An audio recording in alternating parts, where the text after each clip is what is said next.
Hi everyone, welcome back to my channel. I am Shatabdi আৰু আজিৰ ভিডিঅ'টো হৈছে এটা ৰেচিপিৰ ভিডিঅ'। এইটো ৰেচিপি ভাবিলোঁ আপোনালোকৰ লগতো শ্বেয়াৰ কৰোঁ। এইটো ৰেচিপি মই বনাই খাই বহুত ভাল পাওঁ। আশা কৰোঁ আপোনালোকেও ভাল পাব। এবাৰ বনাই খাবচোন। আৰু মই ইনগ্ৰেডিয়েণ্টছখিনি আপোনালোকক ডেছক্ৰিপশ্যন বক্সত দি দিম। তেন্তে বলক আজিৰ ভিডিঅ'টো ষ্টাৰ্ট কৰোঁ। ইনগ্ৰেডিয়েণ্টছখিনি হৈছে নিমখ সোৱাদ অনুসৰি, হালধি 1.5 tablespoon, ginger garlic paste, ginger 1 tablespoon, garlic 2 tablespoon, চেনি 1 tablespoon, আৰু ইয়াত মই পিঁয়াজ লৈছোঁ 3টা, এটা পিঁয়াজ স্লাইচ কৰি লৈছোঁ আৰু 2টা পিঁয়াজ মই পেষ্ট কৰি লৈছোঁ। আৰু এইখিনি হৈছে কেঁচা বাদামৰ পেষ্ট। কেঁচা বাদামখিনি মই ফাৰ্ষ্টতে ধুই গৰম পানীত অলপমান টাইম তিয়াই থৈ দিছিলোঁ যাতে কোমলি যায়। কোমলাৰ পিছত বাদামৰ বাকলিখিনি গুচাই পেষ্ট বনাই ল'ব। আৰু এইটো হৈছে চিকেন মছলা 1.5 tablespoon আৰু Kashmiri red chilli powder 1 tablespoon।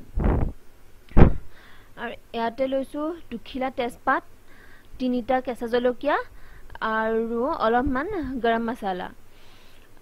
জলকীয়া আপোনালোকে নিজৰ সোৱাদ অনুসৰি ল'ব। আৰু ইয়াত লৈছোঁ 3টা মিডিয়াম সাইজৰ আলু আৰু এটা মিডিয়াম সাইজৰ বিলাহী। আৰু এটা ইনগ্ৰেডিয়েণ্টছ আছে, সেই ইনগ্ৰেডিয়েণ্টছটো মই আপোনালোকক একেবাৰে শেষত দেখুৱাম। সেইটো মোৰ সিক্ৰেট ইনগ্ৰেডিয়েণ্টছ হয়।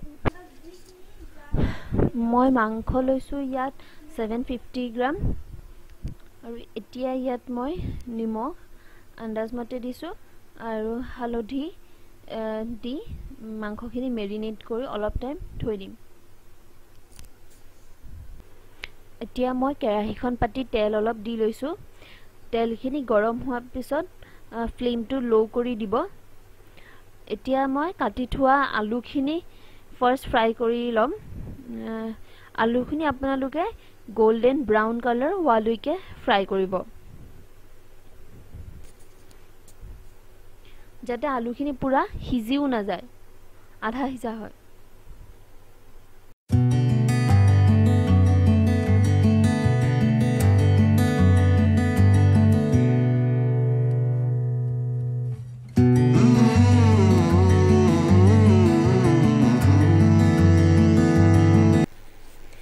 এতিয়া মোৰ আলুখিনি ফ্ৰাই কৰা হৈয়ে গৈছে।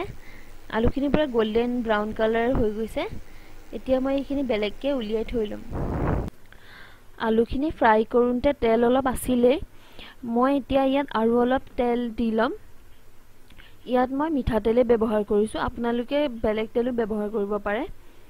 আৰু এতিয়া মই ইয়াত অলপ বেছিকৈ তেল দিছোঁ, কিয়নো পিঁয়াজৰ পেষ্টটো আৰু বাদামৰ পেষ্টটো ভাজোঁতে অলপ বেছিকৈ তেল লাগে। তেলখিনি মোৰ গৰম হৈছে। এতিয়া মই ইয়াত চেনিখিনি প্ৰথম দি ল'ম। বহুতে চেনি ব্যৱহাৰ নকৰে আচলতে মাংসত, মই কিন্তু মাংস বনালে মানে চেনি দিওঁৱেই, কাৰণ চেনিখিনি দিলে এটা ধুনীয়া কালাৰ আহে মাংসখিনিত।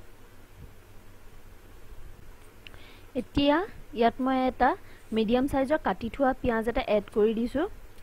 পিঁয়াজখিনি অলপমান ভাজি ল'ম, অকণমান কালাৰ এটা অহালৈকে সেইখিনি মই অলপ ভাজি লৈছোঁ।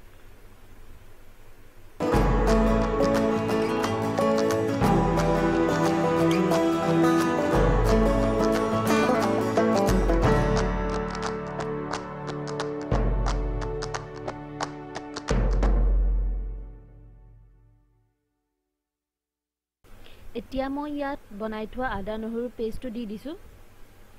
আদা নহৰু পেষ্টটো দি অলপমান ভাজিব, অলপ ব্ৰাউন কালাৰ হোৱালৈকে ভাজিব, কাৰণ আদা নহৰুৰ কেঁচা গোন্ধ এটা থাকি যায়। সেই কেঁচা গোন্ধটো যাবৰ কাৰণে অলপ টাইম তেলত ভাজি ল'ব।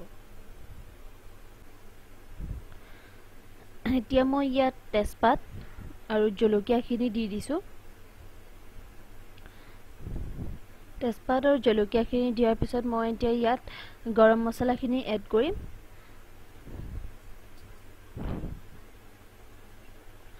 গৰম মছলাখিনি আপোনালোকে বিচাৰিলে খুন্দি পেলাইও দিব পাৰে, মই কিন্তু নুখুন্দাকৈ তেলত দি পেলাই অলপ টাইম ভাজি ল'ম।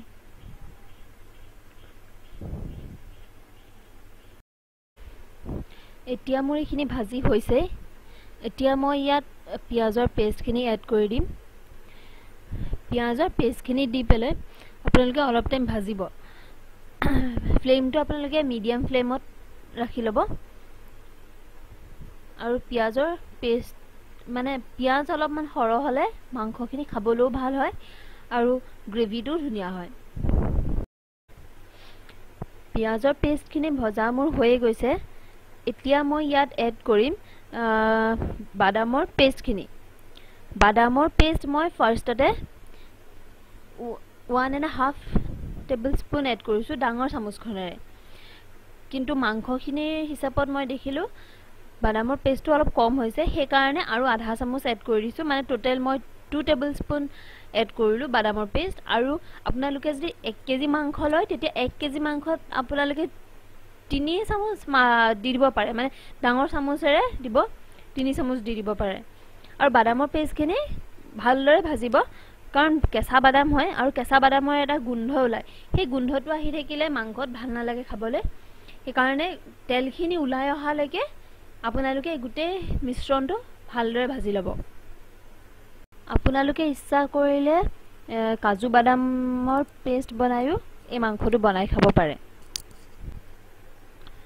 এতিয়া মই ইয়াত এড কৰিছোঁ চিকেন মছলা আৰু কাশ্মীৰী ৰেড চিলি পাউডাৰটো কাশ্মীৰী ৰেড চিলি পাউডাৰটো জ্বলা নহয় অকল কালাৰটোহে দিয়ে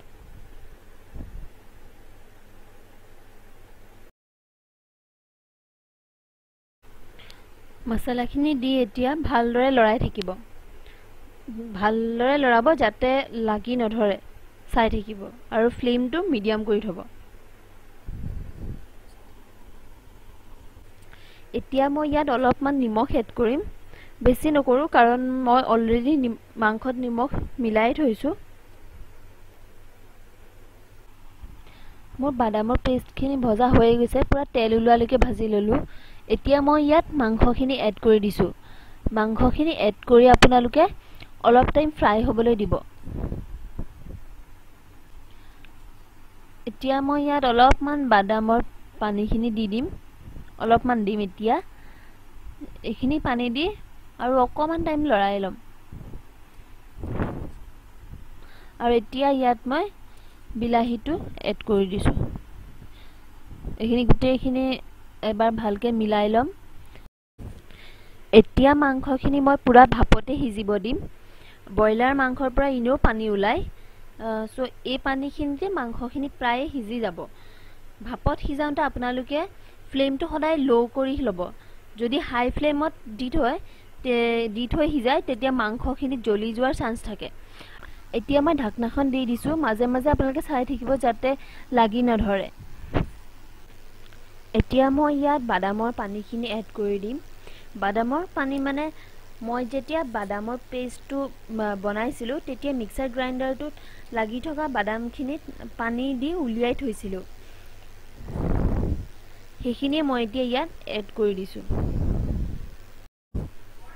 এতিয়া ইয়াত মই ফ্ৰাই কৰি থোৱা আলুখিনি দি দিছো আলুখিনি পুৰা সিজা নাই সো মই মাংসটো আধা সিজুনতে আলুখিনি এড কৰি দিছো আৰু এতিয়া আলুখিনি দি মই আকৌ ঢাকনাখন লগাই দিম এতিয়া চাবচোন এই মাংসখিনিৰ পৰা পুৰা পানীখিনি ওলাই গৈছে এইখিনি পানীতে মাংসখিনি পুৰা সিজি যায় মাংসখিনি প্ৰায় সিজিছে এতিয়া মই 1 কাপ পানী এড কৰি দিছো পানীটো আপোনালোকৰ হিচাপ মতে দিব গ্ৰেভিটো যিমান লাগে হেতু অনুপাতত পানীখিনি এড কৰিব এতিয়া মই হাই ফ্লেমত দি উতল আহিব দিম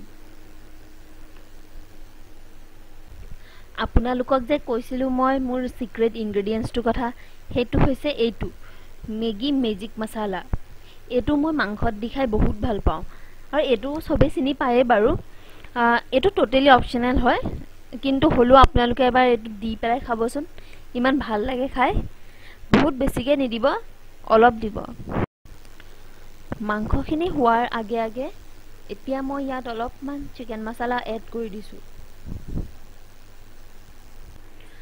মাংসখিনি মোৰ হৈ গৈছে এতিয়া মই এটো সাৰ্ভ কৰি দিম